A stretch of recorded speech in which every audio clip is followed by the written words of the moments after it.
Hello, ladies and gentlemen, and welcome to our first ever RedeConnect event. I'm so pleased to be addressing you with my partners Adam Turtle and Kristina Widegren for this session, which we're calling The Long Read. Some thoughts we have as we consider the last decade since our founding and also looking ahead to the next. We really appreciate your participation and have been amazed with the response rate from friends, colleagues, and clients.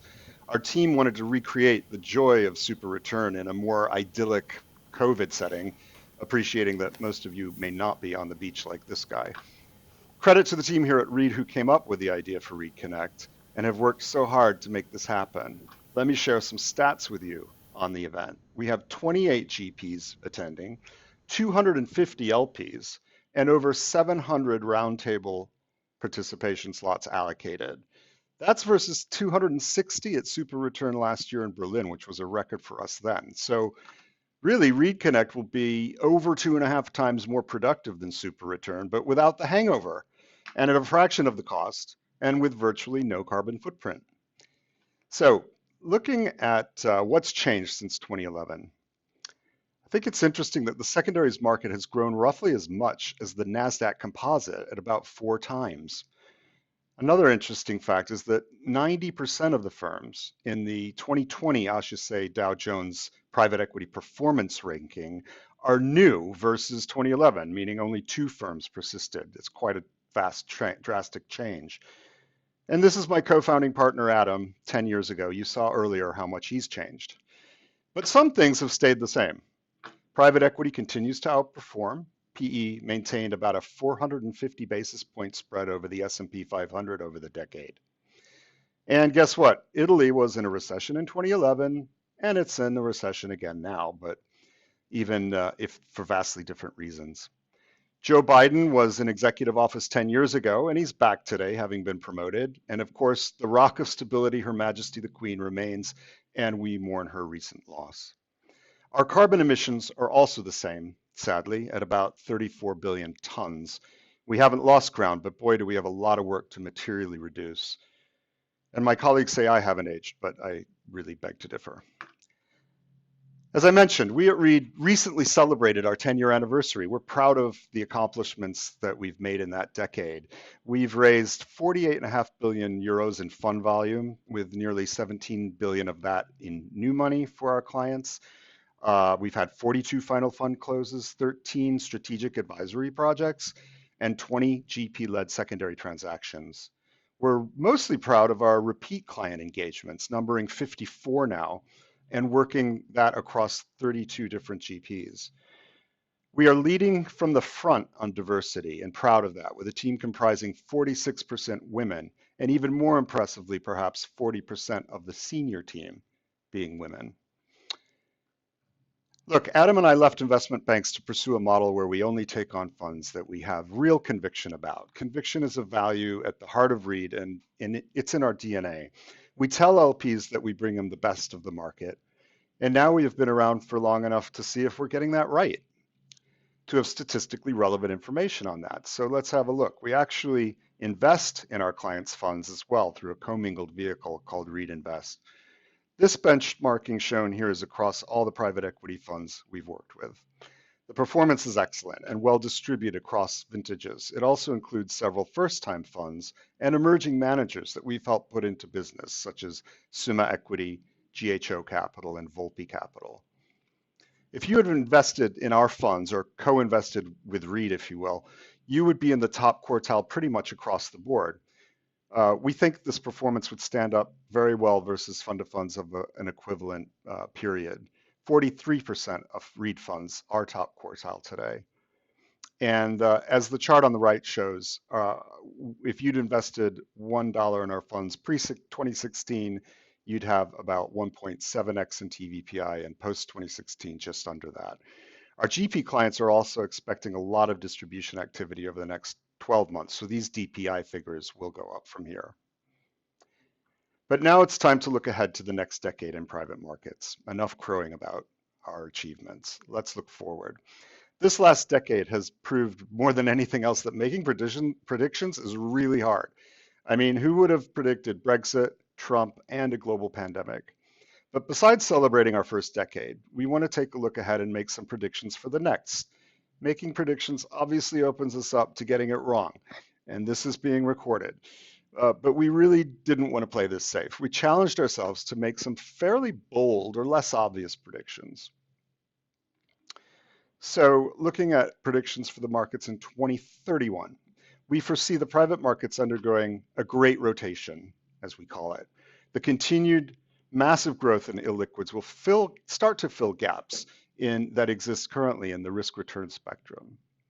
Secondly, GPs will be focused as never before on building sustainable, hard-to-replicate competitive advantages. And Adam will elaborate on that in a minute. Thirdly, we see a shift in the paradigm of the 10-year blind pool with increased GP M&A, but maybe not exactly in the way you might expect. Fourth, no matter what your view on climate change, man-made or not, the fact is that company valuations and private equity performance will be directly impacted by whether they help or hinder environmental impact. And finally, private markets will lose some of their privacy.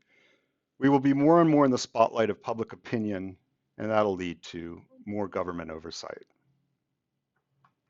And now I'd like to turn it over to my partner, Kristina Widegren. Kristina? Thank you, Scott. Our first prediction is all about a great rotation. So let's start by looking at the asset class as a whole and how we think this will evolve over the next 10 years.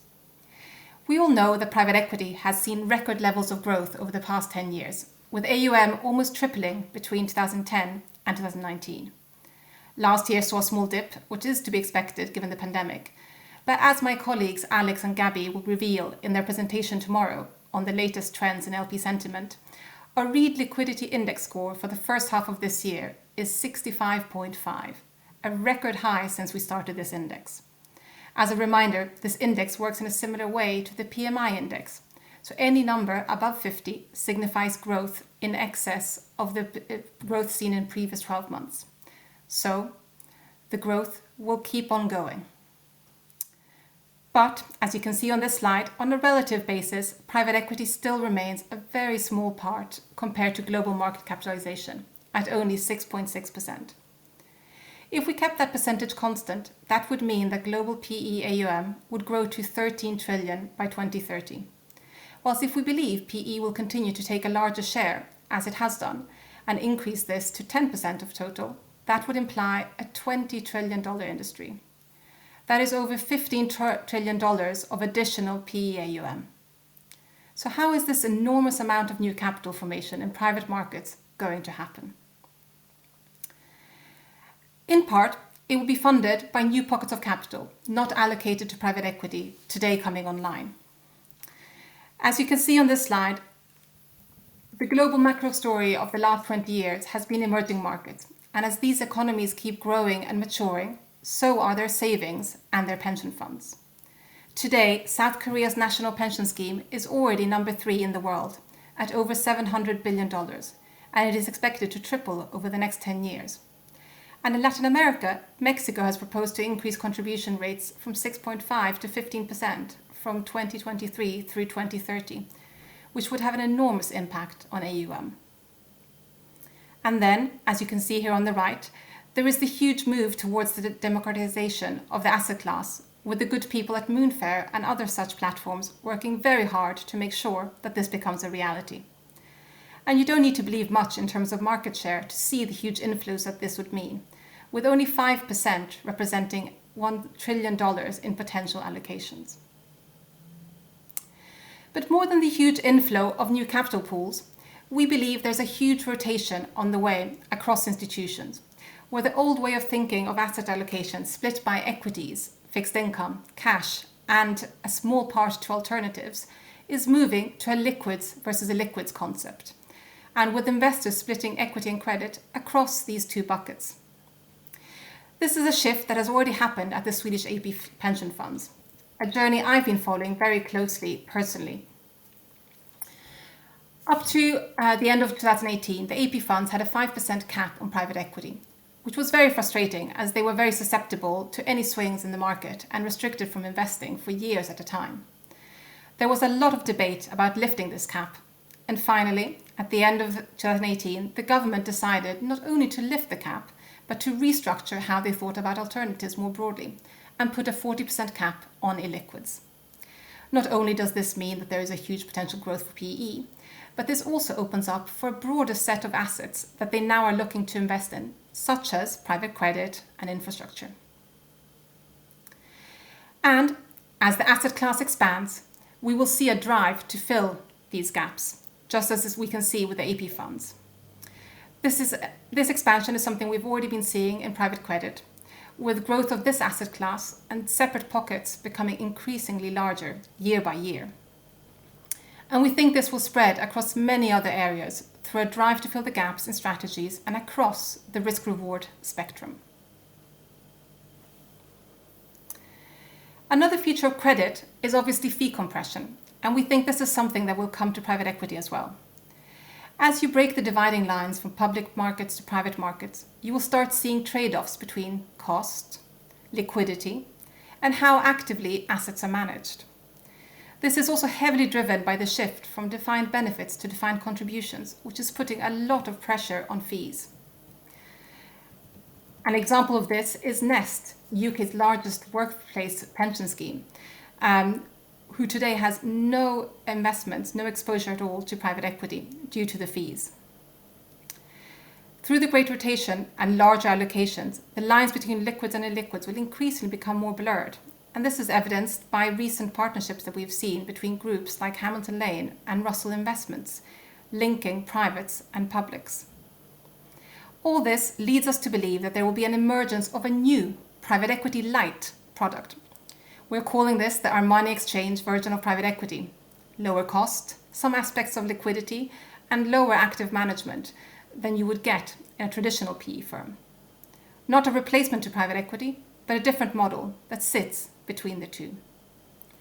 And with that bold prediction, I will pass to Adam. Thank you very much, Kristina. So turning to the GP side, I thought that Scott made a very interesting point at the start of this presentation, which is that 90% of the top 20 GPs who were the leading lights back in 2011 are no longer there today, and they've been replaced with new up-and-coming firms. So I guess the question arises from that, will that be the same in the next 10 years? Will we be sitting here in 2031 talking about another large group of new performers, or will we still be seeing many of the same groups as today in that top echelon? And obviously there are lots of reasons why GPs succeed or fail, and there are plenty of those are micro and specific to the GP.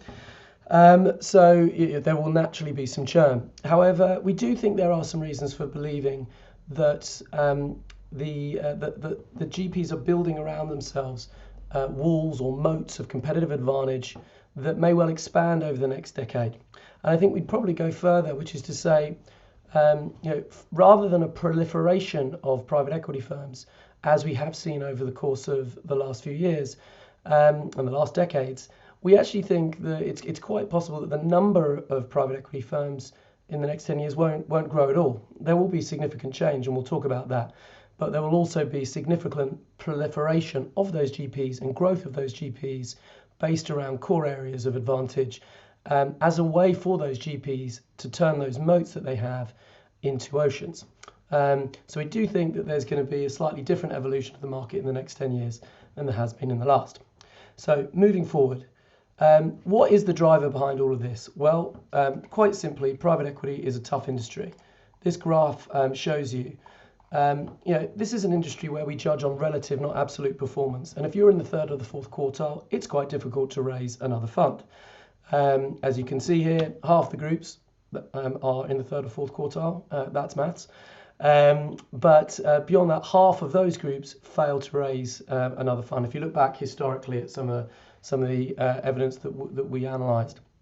And that is anecdotally clearly true. This is a tough market to get investors excited about backing GPs if they're not delivering performance in the top quartile or maybe at least in the second. So naturally, what do GPs do in response to that? Well, of course, they look to develop their organisations in ways that will create persistent outperformance versus their peers. And if you look as we talk about here, what that has led over the last 10 years in particular is an increasing focus and an increasing specialisation. Now that is clearly not a revelatory concept.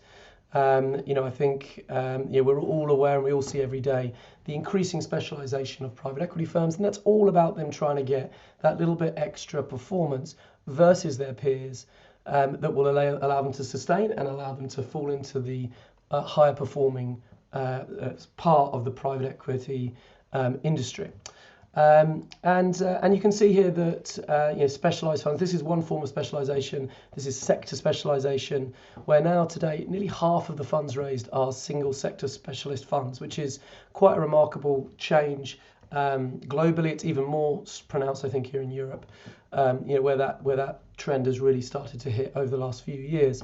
And clearly behind that, technology has been a major part of that, with technology and the growth of single sector tech funds really taking off dramatically. We've also seen that in the healthcare space, and we do think that healthcare will follow that path that you've seen tech take, and you will see much larger healthcare funds.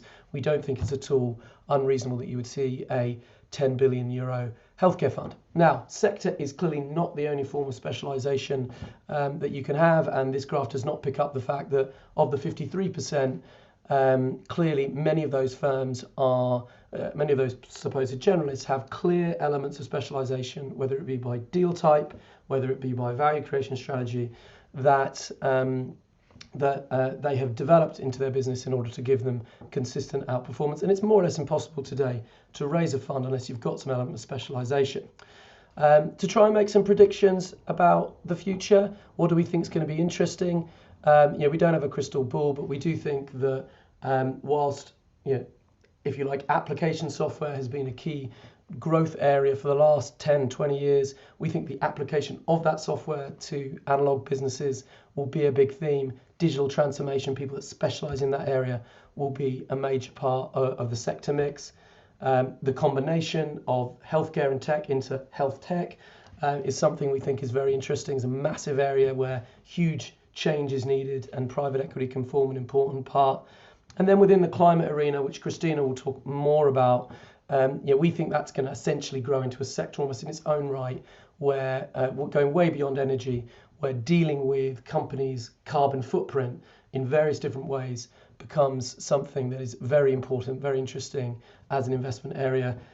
Climate itself, food and agriculture being big themes, where you've already seen capital raised today, but we think over the next decade you're going to see more and more and more. So that's sort of talking about knowledge. It's talking about the way that people have specialised somewhat around these segments. Another form of specialisation, if you like, or another way of moat building, is the operational capabilities of the GPs. And I think there's been a huge evolution in this. Again, everyone knows this. The days of none or one person being responsible for operations, where their role was to kind of farm out work to the consultants, has really evolved. And today you see much larger groups where firms are really structured with domain expertise, domain capabilities behind specific areas of value creation, data, HR, all of these sorts of areas. And you can see a stat here, if you look at some of the US techs, it's an average of about 50 people that are non-investment per se, more operationally focused. And the trend is clearly in that direction. So that's going to grow and grow. Where do we think this could land? I don't think I've said anything radical now, up to now. I think where you're sort of almost seeing the world develop towards is really starting to view private equity firms as companies with distinctive products, e.g. the value creation services they offer their GPs, offer their portfolio companies, where they are sought out for their ability to produce that product. That will involve more domain expertise, more specialism, that gets applied across their companies, and where the lines between the company and the GPs do become somewhat blurred in those cases, facilitated by some of the sort of GP-led transaction activity that I'll talk about in the next prediction. What should all of this help to produce? Hopefully, as you see on the right, enduring outperformance to the public markets, and there's a constant battle and a constant pressure to achieve that. supporting this concept, and I think it's something that is hard to underestimate the importance of, supporting the concept of GPs as companies is clearly the GP stake business. You know, we're long past now the point where GPs were just partnerships of like-minded individuals operating in a garage trying to generate alpha. That is an important part of the market still in a different way. But there is a large portion of the market that is highly institutionalized and supported by these GP stake, this GP stake selling industry. What does that provide? It provides a balance sheet for people. It allows them to get a little bit outside of the of the fundraising windows that we see that other GPs have to suffer through every 3 or 5 years. And as you can see on the right of this chart, it is spreading across the private equity size spectrum, and we expect that to continue over the course of the next 10 years, very much so that smaller GPs, relatively speaking, smaller GPs have access to the same sort of balance sheet capital that you're currently seeing some of the bigger groups.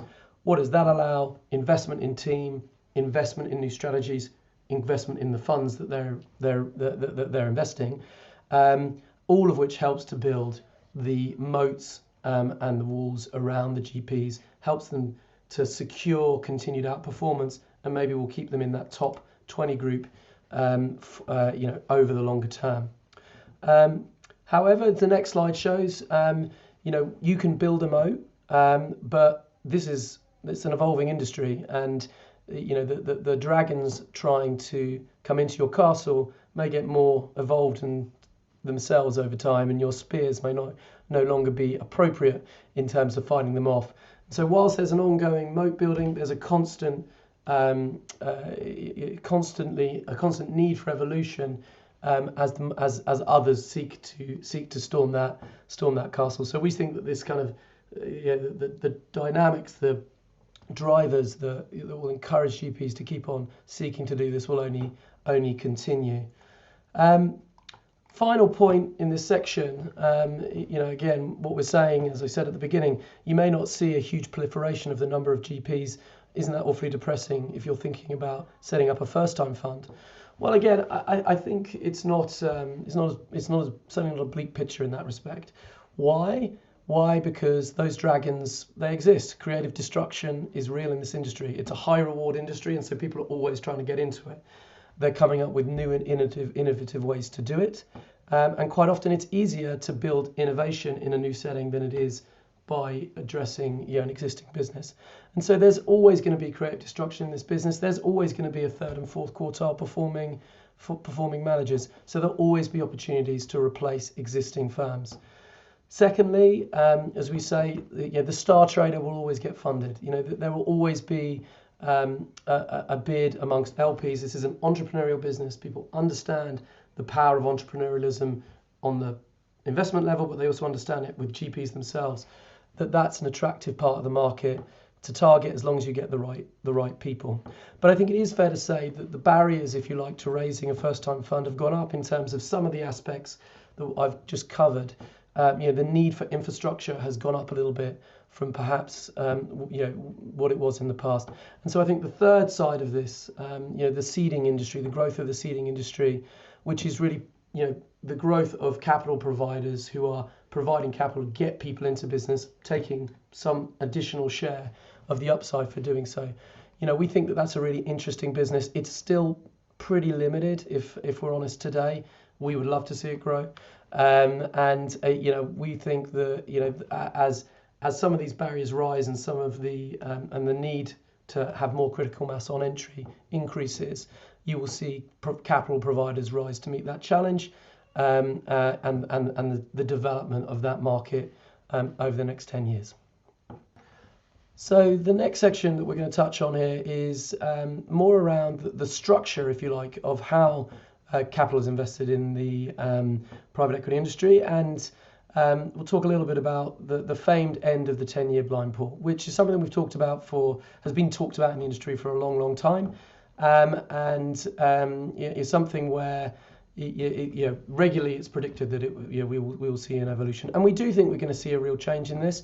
But as we put in the prediction, it's not exactly as one might have thought, and it all starts with our friend here, the cow, which is this is the slaying of the sacred cow in the private markets industry, which has been the prohibition on related party transactions, which is an incredibly sort of technical point, but it has fairly massive consequences in terms of the way that GPs manage their businesses, and we think potentially will completely reshape certain parts of the market.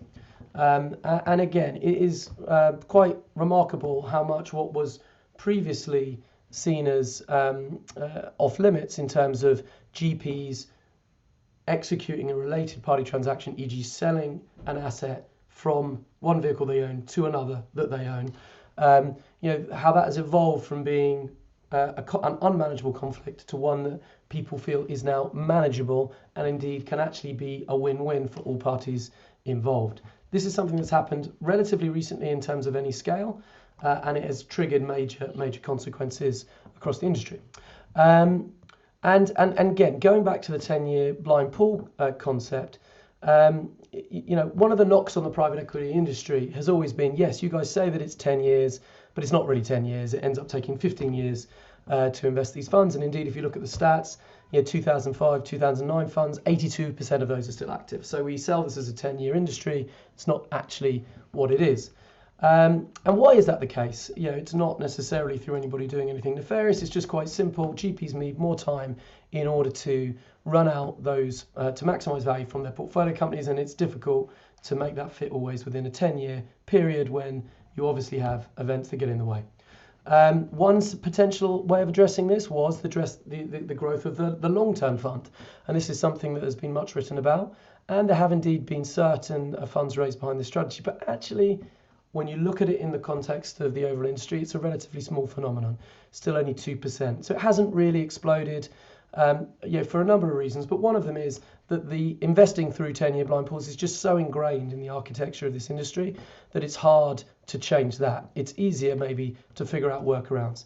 And I think that is what we've seen over the growth, as you've seen the growth of the GP-led secondary industry, on the one hand through continuation funds, and on the other hand through single asset transactions, selling whole funds to yourself or selling one or two of your assets to yourself. And this is really helping to address the longevity question, and it's also providing other benefits. And so, with the caveat that, of course, all of these things need to be managed in the right way. But if we believe that the acceptability of these transactions continues, we need to look back and say, well, do we think it's going to grow substantially? And when you look at the demand drivers, the answer to that is there are lots of really good reasons for thinking that this is going to grow quite substantially. Why? Because for GPs, there's lots of very significant benefits. You get to hold star assets for longer. You avoid creating a competitor firm potentially to one of your other portfolio companies, particularly if you're operating multiple businesses in the same sector. For the LPs, you reduce transaction costs, much cheaper than doing an IPO or a SPAC, something like that. And then for the GP, it's, let's call it, cheap and easier deployment. It's deployment that you control. You kind of know where it's coming from.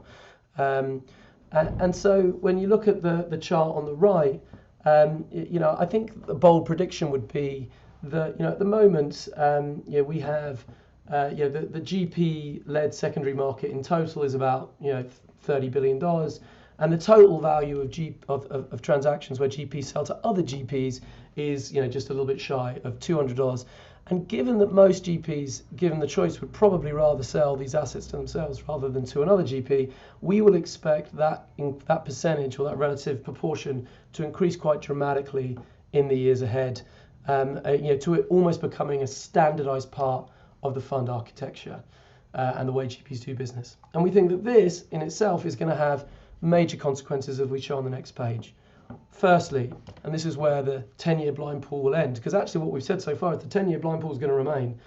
Where it might change is the blind bit is going to disappear a little bit, which is that actually LPs will be investing with GPs in part because of who they are, but also in part because of what they already own and what you can anticipate them transferring into the new vehicle. That's a fairly radical change. Secondly, we think that the the LPACs have always had a role in conflict management, but if we're honest, it was always a fairly modest role because those conflicts didn't arise too much. Well, now this is becoming a more standardized part of the industry, and so ways of approaching this will become standardized, and the LPAC will have a very important role in policing that approach, or they will find a way of outsourcing the policing of that to some other body. Either of those you could see as future predictions. And then finally, and it's kind of a slightly unusual comment, but I think one of the elements that facilitates all of these transactions is generally a minority price setting element. And at the moment, the universe of people that can actually do that minority price setting is still itself relatively limited. And we actually think one pretty good business to be in, if you believe everything I've just said, is to be in the minority price setting business, because pretty much always this conflict management requires some element of that. And so there's going to be a lot of opportunities for you in the next 10 years. A final word in this section on, I won't go into a whole lot of detail because I think some of this is obvious on co-invest. Co-invest is not going away. It survived COVID very much. It's become almost a structural part of the way that GPs think about managing their LPs, where they recognise they need to give a certain amount of co-invest, partially in order to get closer to them, partially to give them access to more concentrated, strong performance, but also partially to reduce fees. This is going to continue to be a substantial part of the industry. It's not going to go back and forth. What do we think might change? We think there are possibly two slightly interesting potential avenues for the future of certain aspects of this. On the one hand, at the larger end, where you see very large sovereign wealth funds, big pension funds, we can imagine the concept of almost private SPACs, where clubs of these groups get together to do very large single deals with a manager of sorts, probably not with the same sort of economics that you get in a traditional private equity fund. But we think that can be an interesting route from the larger end for bigger companies. And then on the other side, we think that the combination of the democratization of private equity and technology platforms will start to open the opportunity for people to do stock picking in the private markets rather than the public markets alone. So being able to sit at your desk and invest in an interesting private company in the same way that one can do in the public markets at the moment. We think both of those are going to be interesting future avenues for co-investing going forward. Thank you, Adam. And so now it's on to climate, our fourth big prediction. So I wanted to start with reminding you of how much things can change in 10 years. And wanted to ask you which of these two gentlemen below would have been viewed as a better investment bet back then. On the left, you have J.R. Ewing, who I'm sure you will remember from the American TV series Dallas, as the ruthless oil baron. And on the right, you have Swampy, a British environmental activist who staged several famous protests in the 1990s. And probably most famously, he spent a week in a tunnel aiming to stop one of the big expansions of the motorways in Devon. It is completely extraordinary how oil and gas has gone from being one of the hottest sectors in PE to being almost uninvestable.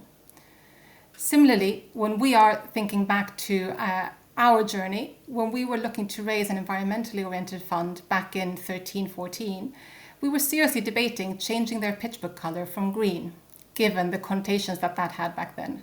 Whereas now, everyone is changing it back to green.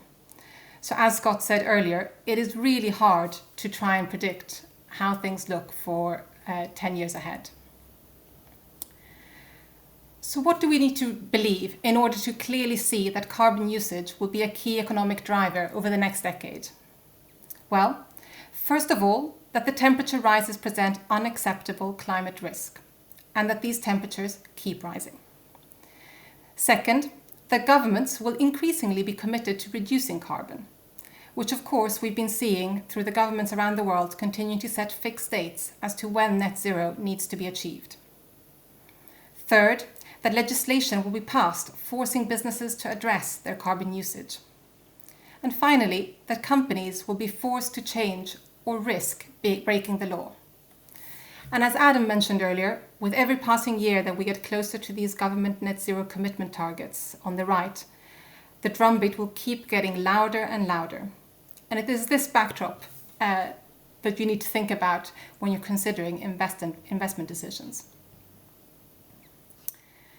So moving forward, we expect carbon debt to be as relevant over the next 10 years as technology debt. People talk a lot today about technology debt, but they will start talking about carbon debt, not just in relation to oil and gas, which obviously is already occurring, but in relation to any business. As you'll see in these numbers, company CEOs already see this as a big problem, with 64% saying that economics of operating at net zero do not stack up for their organizations. And they also recognize how incredibly important managing climate-related risks will be for their careers, with 78% of CEOs saying that they will have to deal with it or they will lose their jobs. And it is very important to recognize the necessity to tackle greenhouse gas emissions way beyond energy and transport. As Scott said at the beginning of the presentation, we still have a very long way to go. Overall greenhouse gas emissions are the same levels as they were 10 years ago. We have made no downward progress, although there has been real progress in some segments. Within energy, for example, the cost of renewables has fallen dramatically, making it today economically viable. Within just a decade, the price of solar energy has declined by 89%, and the relative price has flipped versus coal, where a new coal plant today would need to charge a higher price to break even than a solar plant. I mean, that's dramatic. Similarly, we have made huge progress in transportation, with things like electric cars. And I'm sure we're all very aware of the Tesla share price, but a year ago today, that share price was at $112. Today, it's at $683, which really shows the recognition and the importance of achieving electric cars for the world and for our greenhouse gas emissions. However, as you see on the pie chart, that still leaves about 60% of greenhouse emissions in other sectors where the journey has only just begun, and we're still a long way away from addressing it. And that obviously creates a massive opportunity for private equity. And if we look at this next slide, of course, we have seen this movie before. You might remember when SaaS companies were valued around 3 times revenues, which of course we thought was extremely expensive back then. And I'm sure you're painfully aware that these are now above 11 times today. And this movie will happen again, is our prediction, with all companies that can address climate in the right way. And maybe as a final thought, I know we have all been consumed by the coronavirus pandemic this year, not surprisingly. But we thought this cartoon illustrates quite well that it is important that we don't lose sight of the bigger picture. So don't drop your masks on the floor. And on that note, I will pass you back on to Scott, who will talk about the inevitable increase in government oversight. And now for our final prediction. With great power comes great responsibility. To recap, we've made some pretty big predictions, talking mostly to the success of the industry. Huge increase in private AUM, broadened access to retail investors, the man on the street, so to speak, larger, higher profile managers, big high-performing companies in private hands for longer, and private equity groups making money and gains out of some very visible issues like climate. But what's that going to lead to? Of course, tall poppy syndrome and greater government oversight. Just to bring the point home, let's recap the democratization point. Your grandma will have private equity in her 401k, but democratization of PE is not the only thing that leads to oversight. It's just one reason. Private equity owning meaningfully large companies that employ a lot of people is also a big reason. But let's be clear, as with all long streaks of success, there will come along a bad actor. Yes, a Madoff moment, if you will. At some point, and it will lead to problems. Imagine your grandma's retirement savings obliterated by this bad actor. Then everyone will jump on this industry and look to appoint blame and make accusations of unchecked greed.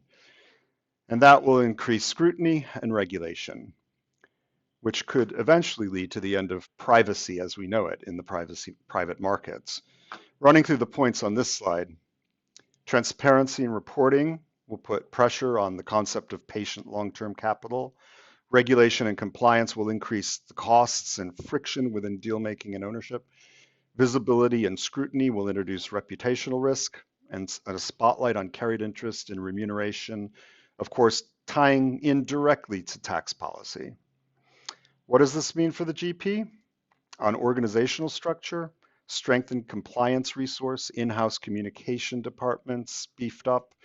Diversity and inclusion will no longer be a nice to have. LPs will absolutely demand it. New frontiers of diversity will also be required, not just gender and race, but lenses such as socioeconomic and neurodiversity. Incentivization, new approaches to talent recruitment and retention will be made, and scrutiny of GP ownership and economics will also increase. And finally, in sustainability and ethics, GPs will need to be on the front foot with their corporate body language, so to speak. ESG alignment will be incorporated in remuneration policies, and GPs generally will just have to be on the right side of public opinion. The lack of attention to these areas could ultimately lead to a new equilibrium as the benefits of private ownership are eroded. The long-term focus from patient capital to quarterly TVPI pressure, for example, entrepreneurial alignment and scrutiny of fees and rewards, and this great characteristic of private equity groups being nimble and acting quickly. GP organizations risk becoming more bureaucratic to deal with increased regulation and visibility, creating costs and fee drag. PE needs to make sure that it doesn't become generic. We need to fight for what makes PE distinct and great at what it could achieve for our investors. A risk for all of this is that it could undermine some of the things that make private equity attractive from a value creation and performance standpoint.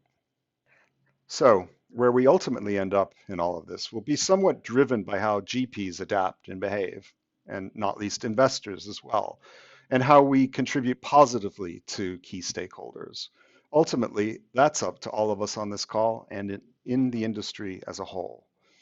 Next, I'd like to turn it over to Adam to introduce our keynote speaker. Adam? So now that we've clarified the future of the private markets for the next 10 years, I'm very pleased to introduce our guest speaker, Camilla Cavendish, who we have asked to clarify the future of pretty much everything else, all in 30 minutes. Now, this may sound like a tall order, but we believe if anybody can do it, Camilla can. Why? Well, Camilla, for those that don't know, is an award-winning journalist who writes for a weekly column in the Financial Times that is an important part of my Saturday morning ritual, amongst other things. She is a senior fellow at Harvard, was head of the policy unit at Number 10 under David Cameron, and is a member of the House of Lords. If you're looking for some reading, her book, Extra Time, 10 Lessons for an Aging World, is fantastic and something that I would recommend for anybody who is aging, which is most of us. Camilla is going to take on some of the broader challenges and broader questions that are going to impact our world over the next 10 years. I think there'll be some crossover with some of the currents that we mentioned in our presentation, and really look forward to hearing what she has to say. So over to you, Camilla. Thanks very much, Adam, and thanks for plugging the book. And I'm delighted that my column is part of your Saturday morning ritual. I only hope your Saturday morning doesn't start too early. So congratulations on your 10th anniversary. And I learnt from the opening presentation that read in Old English means story. And I guess you've got a good story to tell by the sound of it. And I will try to tell a few stories too. This is always the danger of making predictions. As you can see, I'm going to argue that the end actually isn't near. But I was just remembering when President Obama came to visit David Cameron in Downing Street in April 2016. When he left, they all said, oh, you know, we'll be seeing you again in the Rose Garden in the autumn. The Brexit referendum happened 3 weeks later. So there you are, the danger of making predictions. And in the next half hour, I will speak about various challenges that I think are interesting, but with a large dollop of humility. So I just wanted to start briefly by mentioning COVID. I'm not going to spend too long on COVID because I think we all want to get away from that. But I was just thinking, will we look back on it as a blip, or are there things that will last? Obviously, Zoom has become a verb, not a noun. Working from home is going to endure in some form, and national borders have reasserted themselves. I mean, what we've seen, particularly in the EU debate over vaccine nationalism, is quite profound. And the fact that the UK government asked Oxford University, for example, to partner with AstraZeneca rather than a US company because it anticipated vaccine nationalism, I think plays into a broader sense that we're going to see governments, not yet companies, but governments looking to reshore some domestic production. Singapore, for example, has set itself a target of producing 30% of its own food by 2030, which, if you think that Singapore is an island, is a stretched target, but I will come back at the end talking about how that kind of farming might be possible. But broadly speaking, I think COVID has crystallised more than changed things. It's crystallised the various threats from China. It's shown us that health inequalities really matter, particularly in the US and UK. The problems we've had with obesity, with chronic diseases, with poverty mean that we've seen groups of people getting very ill from this disease in a category that perhaps we've too long overlooked. We've seen automation accelerating, of course, and one of the things that has done is shown us again that talent really is global. I was chairing a panel with an AI entrepreneur from Singapore recently, and she said she's now hiring from places she never thought of hiring before, including Pakistan, because she can hire from anywhere. And she's also hiring a large number of women who can work from home. So, what am I going to talk about? As Adam said, it's kind of an impossible task trying to deal with all the possible challenges which will be coming, so I thought I'd pick 5 which are kind of fun and which play into some of what you've already talked about. And here they are, and I will do my best to work through them in about 30 minutes.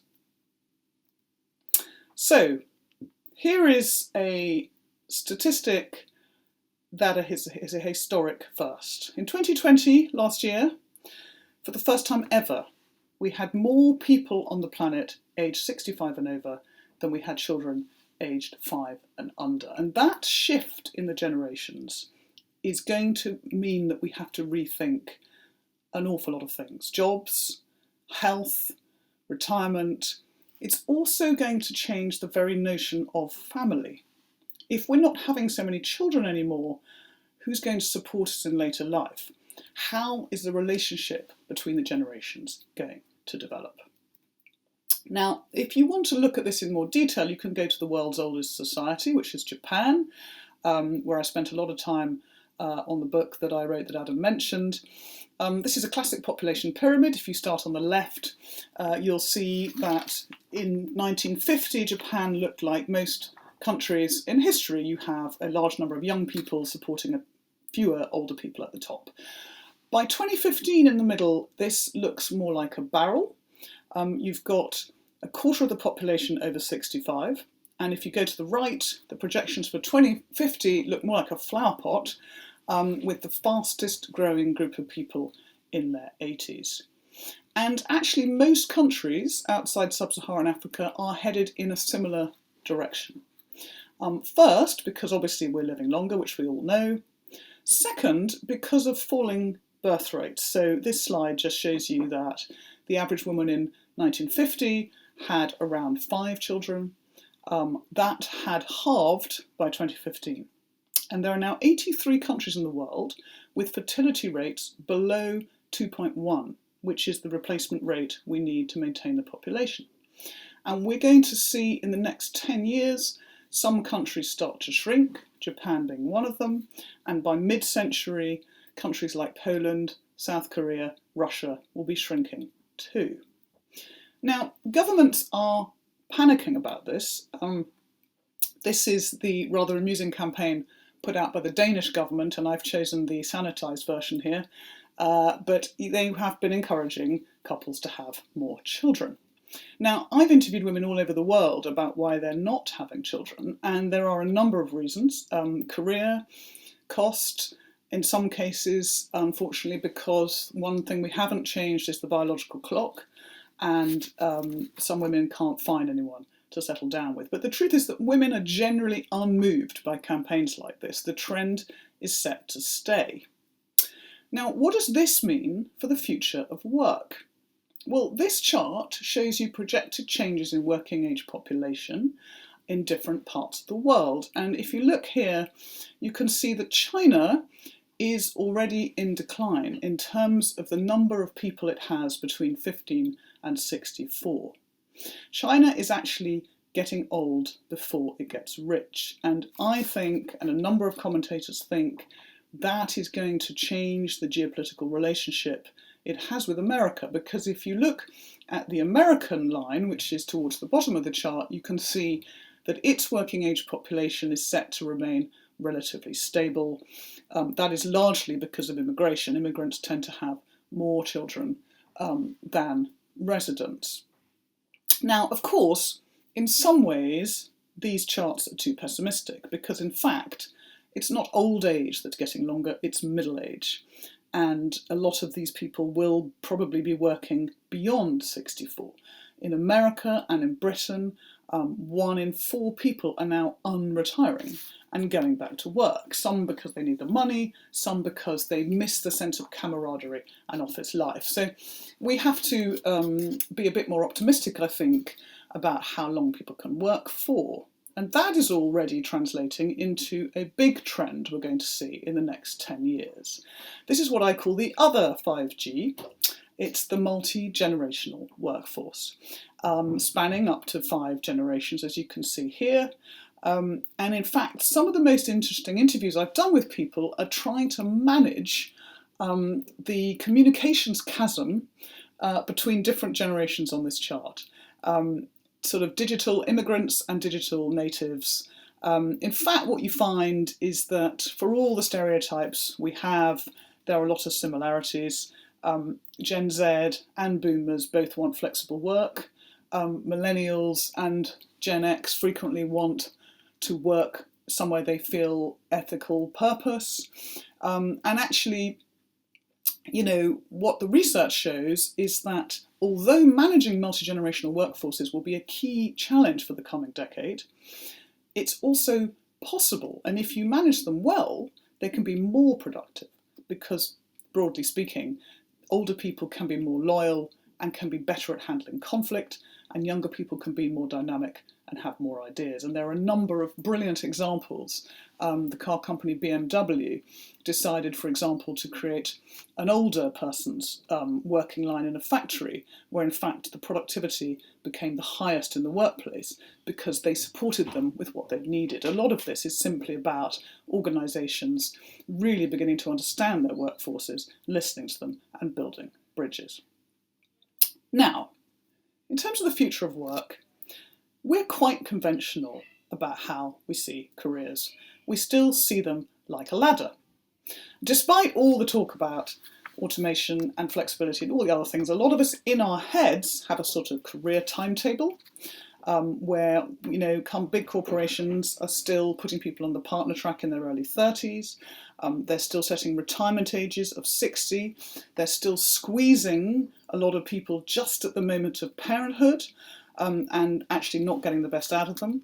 But in addition, we tend to see our future life as a career ladder. Even if we will move between many, many different organisations in our lives, we're seeing our way as increasing rungs of seniority going to the top. And we're also scared because we all fear that automation is removing some of the bottom rungs of those ladders, which of course it is in many white-collar jobs. The kind of job I did at McKinsey as a business analyst is now done by computers. The kind of jobs that many legal assistants in lawyers' firms are now done perfectly well by computers.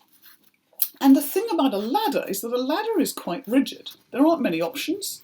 You can go up, but you don't want to go down. You can fall off, or you can cling on and stay where you are. It's quite hard to collaborate on a ladder. You're blocking other people from getting up the ladder. And to step sideways off the ladder is to step into the unknown. We climb the academic ladder, we get our qualifications, we climb the career ladder. But there is a different concept which I came across in Japan called ikigai, which looks much more like a lattice than a ladder. Now, this is a concept that I found out about in the islands of Okinawa, where people live longer and in better health than in most other places in the world. A lot of them end up fishing or farming or looking after grandchildren pretty much until the day they die, and they have much lower incidences of dementia and indeed cancer. And Okinawans have no word for retirement. They are trying to balance these various things, that which you're good at, which you love, which you can be paid for, and which the world needs. And I think one thing we're going to see in the next 10 years as automation starts to bite is an emphasis on the dignity of work. We will see a lot of debates about universal basic income, which is superficially quite a persuasive idea. If we're going to put a lot of people out of work through automation, shouldn't we be paying everybody sufficient amount for them to live on? Actually, there are some fundamental problems with that concept. One is it's very, very expensive, which is why Finland has decided to end its experiment, and you end up paying quite well off people as well as everybody else. But the other fundamental problem with it, from my point of view, is that it erodes the dignity of work. It pays people not to work. And in fact, what I think we're discovering as we go into the fourth industrial revolution is that work is really fundamental to our sense of well-being, our sense of purpose. The research shows having a sense of purpose and meaning in life is highly correlated with health. And actually, we're going to have to question ourselves and our governments about our passivity in the face of some forms of automation. Many technologies are great. Many technologies we will end up working with humans, and it will be human plus tech. But if you just take driverless vehicles, I wonder if we're being a bit too passive in the face of a new wave of technology which could put millions and millions of people out of work for what I personally would see as relatively little benefit. Now, let's move on to the future of healthcare. I think in the next 10 years, health will become an increasing preoccupation both of governments and of employers. One of the things, as I said earlier, that COVID has shown us is the terrible health inequalities in our societies. They make people vulnerable. They also make our societies less productive. And the gap between the life expectancy in rich and poor groups now really does show us that it is quite possible to get 10 or 20 more years of what I call extra time, to live much better for longer if we live healthier. And we're going to see several dimensions for this, and I'll just start with prevention. Now, this picture looks like a supermarket. It's actually a chemist. It's in Philadelphia, and it's owned by Geisinger, which is a big company, which is a health insurer and therefore has very detailed data on cost. And what Geisinger and the doctors there have done with their heavily diabetic patients is think, you know what, prescribing pills hasn't really worked. And what they're doing is they're prescribing food. They're prescribing fresh food. They are giving people recipes, and they're giving you and your family enough meals and recipes for a week. And the results have been dramatic. And this is all part of the new move towards what we call social prescribing. Doctors actually looking at dance classes, looking at helping people use gaming software, for example, older people, to improve their strength and flexibility. And when you think that in the UK, we spend about 10% of the NHS budget on treating diabetes type 2, which is largely avoidable, and we spend another 10% on fractures, which are caused by falls, you can see that these quite low-level interventions are really worthwhile. Now let's move to the slightly more high-tech end. This cartoon just sort of is trying to evoke some of the privacy, ethical and legal issues which are coming at us very, very fast with some of the new technologies coming on stream. We know that AI now diagnoses many conditions better than humans. IBM's Watson can diagnose heart disease more accurately than your cardiologist. Skin cancer can be detected by a smartphone.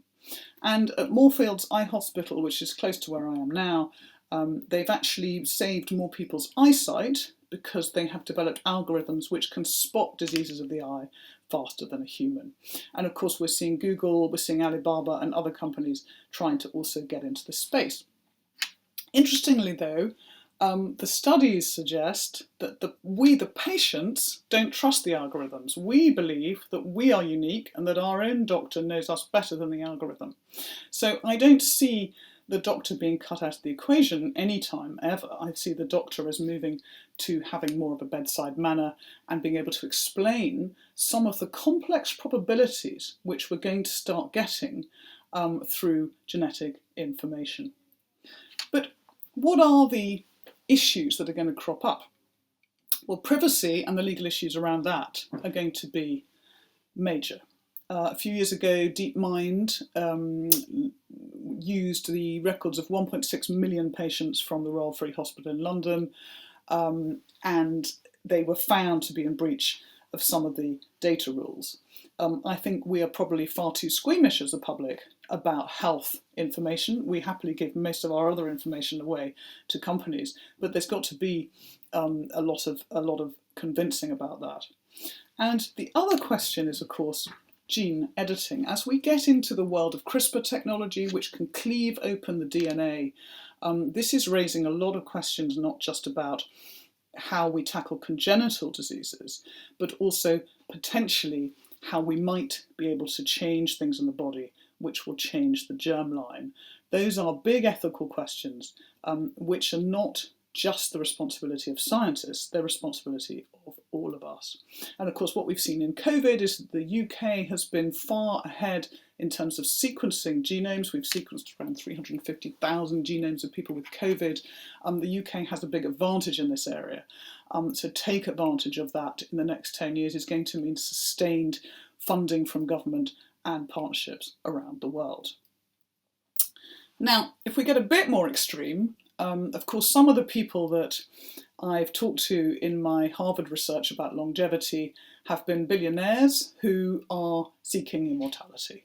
The man on the right here, Aubrey de Grey, believes that he might be able to achieve what he calls escape velocity from death.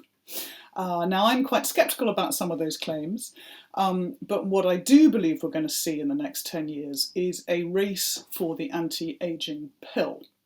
The man on the left here, Nir Barzilai, is a professor at Einstein University in New York, and Nir has just embarked on running the first ever human clinical trial to show that a drug, it's actually a standard diabetes drug, potentially produces all sorts of effects in humans way beyond treating diabetes. This particular drug seems to be protective against some sorts of cancers, for example.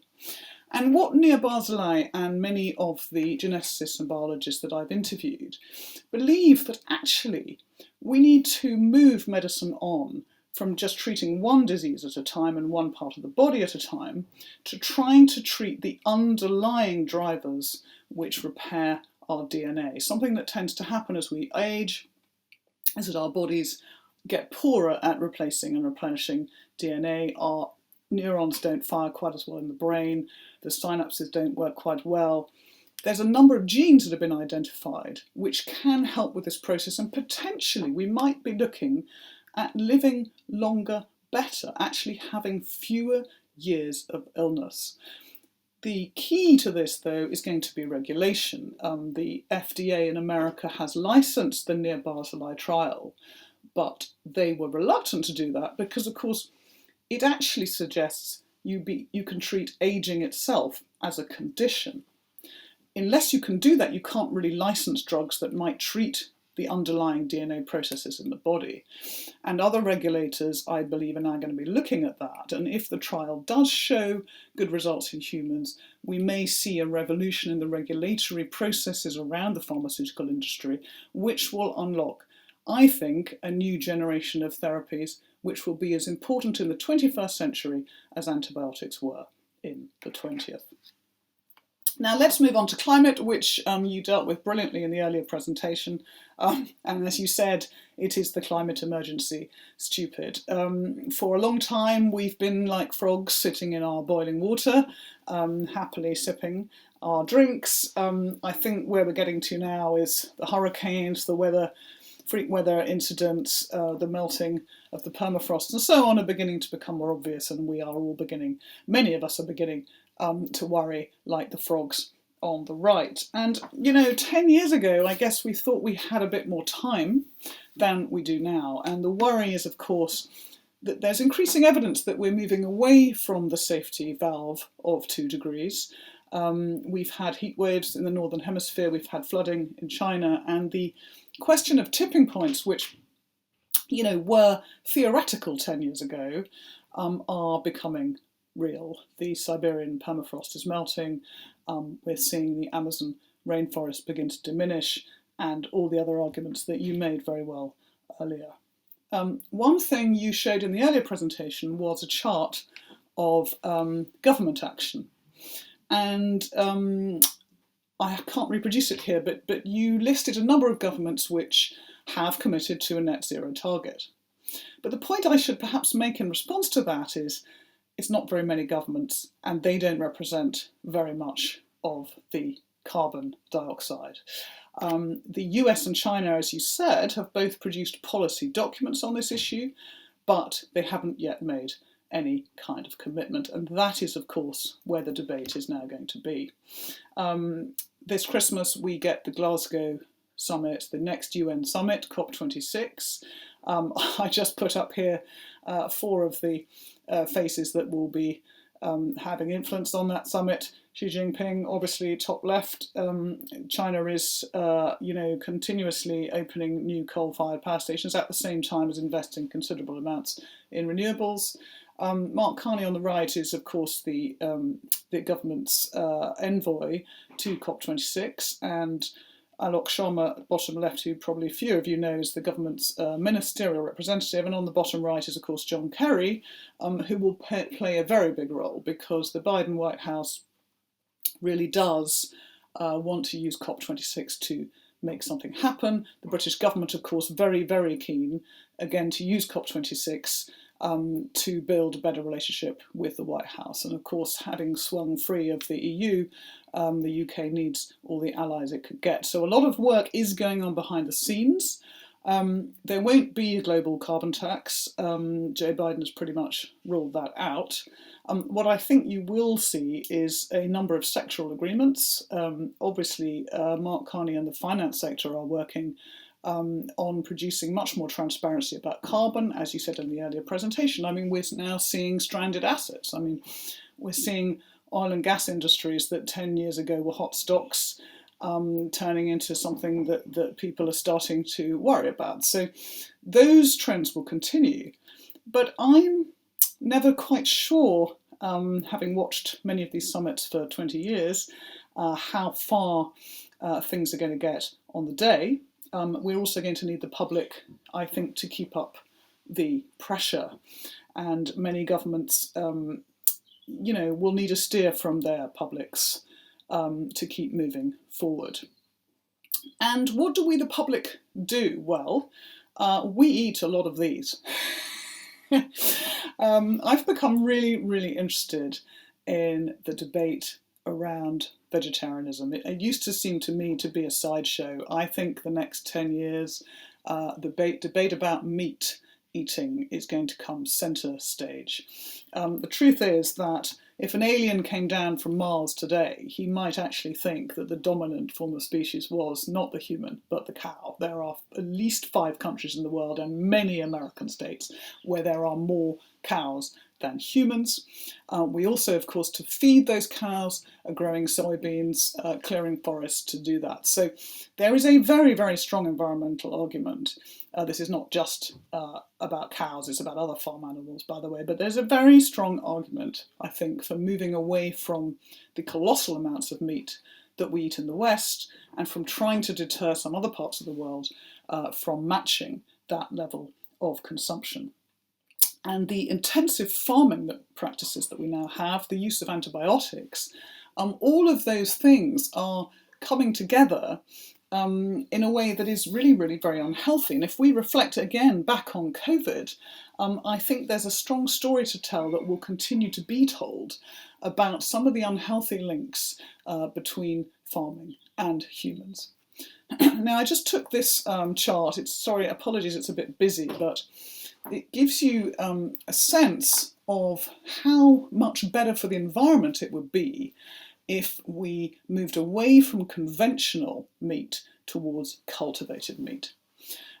We still have very expensive inputs into cultivated meat, but biotech is showing us the way forward, is showing us how you can actually take cells and start to grow meat without having to use more actual animals. And if you look on the right here, less land, less water, less pollution, less global warming.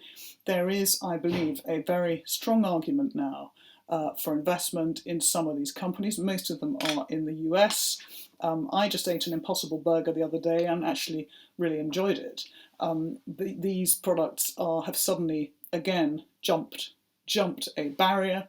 They're still too expensive, but a number of lead investors do think those costs will come down. And we talk a lot about climate independence and energy independence. Perhaps we should also be talking in the next 10 years about protein independence. So I'm just going to leave you with a final optimistic thought. These are two of the heroes of the pandemic, of course, the husband and wife team who manufactured the BioNTech Pfizer vaccine. It's a story of immense ingenuity and speed. They started developing that vaccine, if you remember, last January. They partnered with Pfizer last March. Some of you may already have had their vaccine against COVID.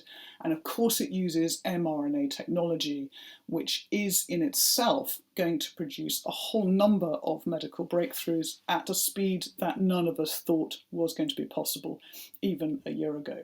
So I think we need to be very optimistic about the years ahead. I also think, as I've argued, that we're going to see a holy trinity developing, if you like, between longevity on the one hand, climate change and farming, which could indeed make the world a better place.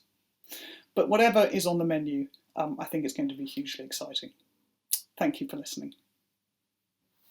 Thank you, Camilla, for that. That was fantastic and very interesting. Lots of great ideas and food for thought in that presentation.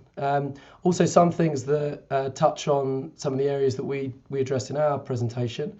I guess I'm quite keen to pick up a little bit on the climate emergency topic. That's something I think we're probably in vigorous agreement on the scale of the challenge and also how important that's going to be in shaping the agenda for the next decade and obviously beyond. I'm curious. We had a certain perspective about the role of government in that, and you maybe took a slightly different tact. How much do you think government is an essential part of this versus we can what we can achieve from a kind of consumer agenda and a bottoms-up non-governmental agenda? I'd be kind of curious if you think that latter part will be enough, or whether you think ultimately government is going to have to play a key role in helping achieve the targets that we've set out for ourselves. Thanks, Adam. Yeah, I mean, that is a really central question, which I think environmentalists have grappled with for decades, actually. I suppose you'll be surprised to hear me say, as someone who's worked in government, that I'm quite sceptical about government's ability to pioneer things. And the truth is that governments don't tend to go out very far in front of public opinion. So actually, the public and consumers are really, really vital to keep the pressure up on governments. And Extinction Rebellion, which is a movement I thought was really fascinating when it started, made a decision that it was going to only target governments and it was not going to tell people, individuals, how to live their lives. Now, I actually thought that was a mistake, and I talked to them about it, because in a way it kind of lets us all off the hook.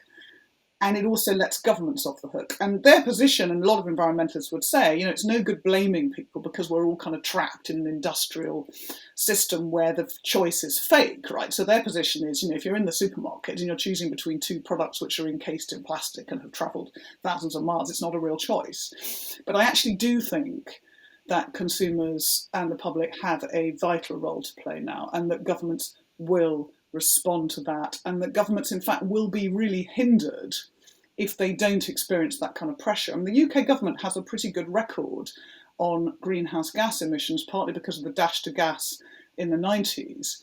We have got our emissions down, but there's been a huge debate for many years within the UK government about how much further it was possible or desirable to go, given the cost that loaded onto business. And the truth is that when you're fairly far in front, you just don't feel the pressure to go much further. So I do think, as I said in the presentation, that consumers really will be vital, and not just in the move to vegetarianism and everything, but also in just making their voices heard. I mean, again, it's too easy to portray environmental campaigners as somehow a niche group or on the left. In fact, what we're seeing vast numbers of people right across the piece, including in the States, where traditionally people haven't been so concerned about climate, beginning to express real concern in the polls. So you do need both. And I don't want to let governments off the hook either.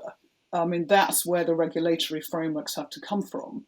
But this has got to be a three-way. It's got to be government, business, and the consumer acting together, I think. Thank you. I think that's very interesting, and I think ultimately it's going to be a combination of those two things, with pressure probably coming from the people to kind of push a governmental agenda that will then ultimately reflect their interests, which I guess is the way that change tends to happen. I guess moving to another question that you touched on a little bit in your presentation and in some of your broader work. I mean, clearly, and we've seen it with the response to the current COVID crisis in terms of the medical advancements that have created the vaccine in such a rapid period of time. The advances of what we can achieve through our healthcare sector is quite remarkable. The technology is moving on very fast. One thorny question that I think we're all going to have to grapple with in the years ahead is a question about as our technology advances and the ability of people to start developing their children and in ways that they might want them to be developed become more real through gene editing, these sorts of things. There is some pretty science fiction like potential for what that could achieve if it was to become quite mainstream. And given how competitive human beings tend to be, there's probably plenty of reasons for believing that it might there might be a pressure for that.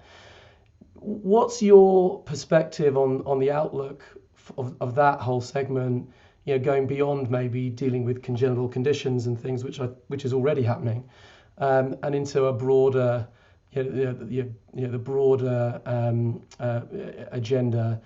Do you think in 10 years or in 50 years we'll be choosing attributes from magazines, or do you think that will not develop? So I think that's a fascinating question, which is very much of concern to a lot of ethicists and biologists right now. And it's the question of designer babies, isn't it? I mean, one of the interesting things is, as you say, if we're all very competitive, what are the attributes we would be choosing? And funnily enough, some people might try and choose intelligence, some people might choose looks. I mean, you can imagine getting into some really potentially quite unpleasant issues around race, around intelligence, which is why I feel very strongly that we want not to go there. I'm not sure that anyone should have the power to play God to the extent that the technology gives us. And of course, that's why even China, when that biologist certainly claimed to have created 2 designer babies he was trying to eliminate HIV, but that was, even for the Chinese regulators, a step too far, and they put him in jail, as far as I remember. And I think the meetings that global scientists have had on this issue, there is a unanimity, really, that regulators should stop us going too far down the design a baby route. But it will be a continuing debate. And I think scientists naturally become very excited about the possibility of their discoveries. So I think that debate has to involve the public fairly soon, actually. There's an interesting question in here, isn't there, about what does it fundamentally mean to be human?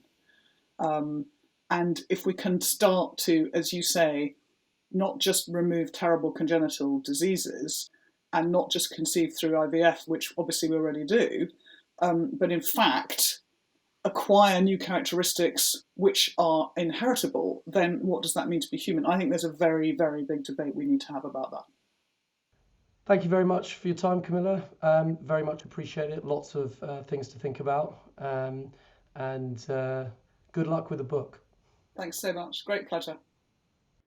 So I guess it remains to conclude. We think private equity will be tested on its propensity for creative destruction and reinvention as never before, even with its tremendous growth and success. We will have to face some new home truths. We'll be tested to learn new skills, push ourselves out of our comfort zones, and have the courage to try new things, kind of like we did when we had that first COVID haircut as administered by a family member. But thanks again for joining us today. We hope you found it interesting. And thanks also to you participating in the roundtables that are coming up next. We're very excited to see our GP clients addressing all of you. And most importantly, we look forward to seeing you all again in person sometime very soon. Take care.